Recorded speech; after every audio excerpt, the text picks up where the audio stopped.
হে guys, আসসালামু আলাইকুম। Welcome to Ummi's daily blog. কেমন আছেন সবাই? আশা করি ভালো আছেন। আলহামদুলিল্লাহ, আমিও ভালো আছি।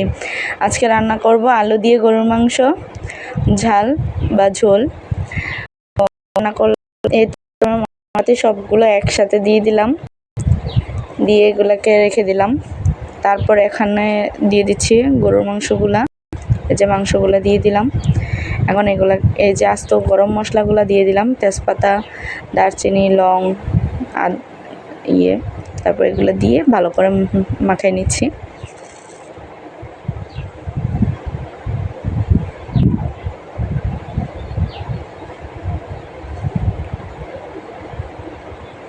এই যে ভালোভাবে মাখিয়ে নিচ্ছি মশলাগুলোর সাথে।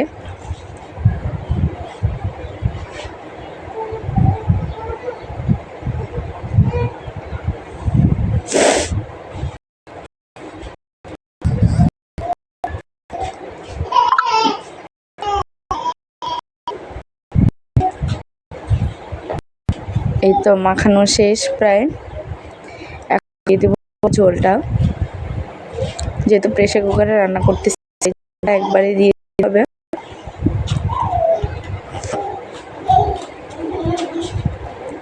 ঝোল দিয়ে বসিয়ে দিচ্ছি। তারপর এই যে ঝোল দিয়ে দিলাম। তারপর এই যে প্রেসার কুকারের ঢাকনা দিয়ে বন্ধ করে দিচ্ছি মুখটা। এই যে বন্ধ করে দিয়েছি এবং ফুটে ওঠার পরে আলুগুলো দিয়ে দিয়েছি।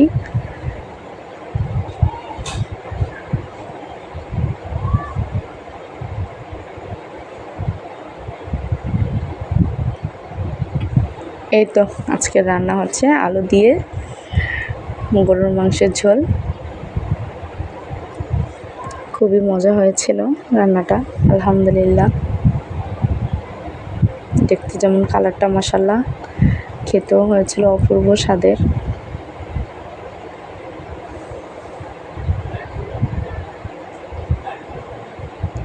এই তো, আল্লাহ হাফেজ, আসসালামু আলাইকুম।